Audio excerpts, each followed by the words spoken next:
There's a guy I want to tell you about. I'll call him Derek. Derek was at his dad's funeral, standing at the graveside, holding it together the way men do at funerals, which mostly means staring at a fixed point somewhere in the distance and breathing through your nose. The pastor said all the right things, talked about heaven, talked about being in a better place, and Derek's mom was nodding. His aunts were crying, and everybody seemed, well, okay with it, comforted even. But Derek wasn't comforted because Derek knew his dad, and Derek knew his dad had never, not once in his entire life, given any indication that he had a relationship with Jesus. His dad was a good man, hardworking, loyal, showed up, but church was something his wife dragged him to twice a year, and God was something he nodded at from a distance. And Derek is standing at the graveside thinking, where is he? Not in a panic, not out loud, just the question there in his chest. Heavy and unanswered. He never talked about it. He didn't know how. He just carried it. And if you've ever stood at a graveside with that same question sitting in your chest, this video's for you. Top of the morning to you. I'm Brian with Kingdom Family Leader, and this is day 2 of our series, Better Than Going to Church on Easter. Yesterday I asked you to sit with a question, why did Jesus die?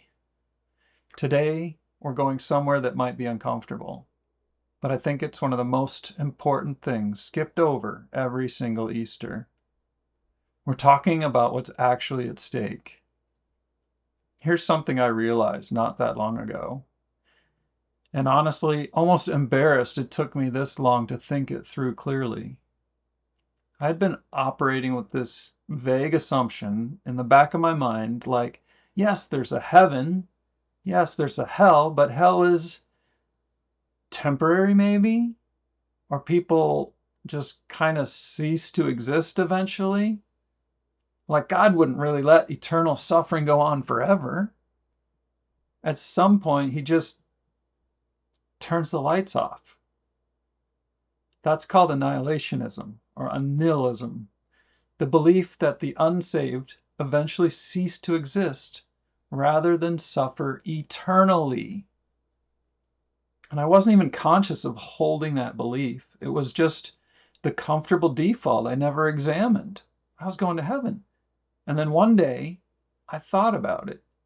Everyone has eternal life. Hear that again. Everyone has eternal life. Everyone. Every person who has ever lived has eternal life. The question isn't whether you live forever. The question is where. Because that's actually what the Bible teaches. Daniel 12, John 5, Revelation 20. The resurrection isn't just for believers. It's for everyone. Believers to eternal life, and those who rejected Christ to eternal separation from God forever. Conscious, real, eternal life isn't a phrase that gets used much, but it's the accurate one. And when that landed for me, really landed, it changed how I view Easter. Because suddenly it wasn't just a story about something nice that happened to Jesus. It was the hinge point of every human life that has ever existed or ever will exist. Back to Derek. Derek is carrying that weight about his dad for years. Doesn't talk about it, just lives with the uncertainty. And it slowly does something to him. Makes him a little harder, a little more closed off.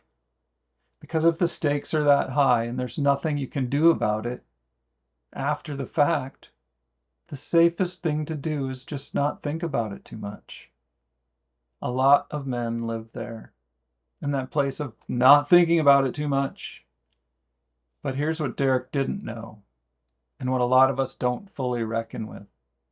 The resurrection isn't just good news for the people who are already in. It is the most urgent news in human history for the people who aren't in yet. Christians, yeah, dying is actually okay for us. Like Paul said, to live is Christ, and to die is gain. We win either way. Death has lost its sting. The resurrection took care of that. But the people around us, the guys at work, the neighbor, the brother-in-law, who shows up at Christmas dinner and tolerates the prayer before the meal, the dad at your kid's soccer game, who you've built a real friendship with over the last 3 seasons of standing together on the sideline. They don't win either way. And you know the good news. You're sitting on it. Here's the thing about Easter that I think we miss when we treat it like a holiday. The resurrection is either the most important event in human history, or it's nothing. There's no middle ground. There's no nice story. There's no meaningful tradition. If Jesus actually walked out of that tomb, and I believe with everything in me that he did, then death is defeated. Hell is real. Heaven is real. Eternal life is real. For everyone, one direction or the other. And that changes how you live on a Monday. It changes how you talk to your neighbors. It changes what you model for your kids about what matters and what doesn't. If Easter's just a holiday, ham, eggs, nice service, drive home, then none of that urgency exists. But if it's true, that's a big deal.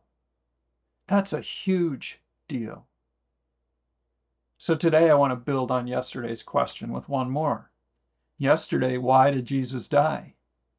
Today, who in my life doesn't know where they're going?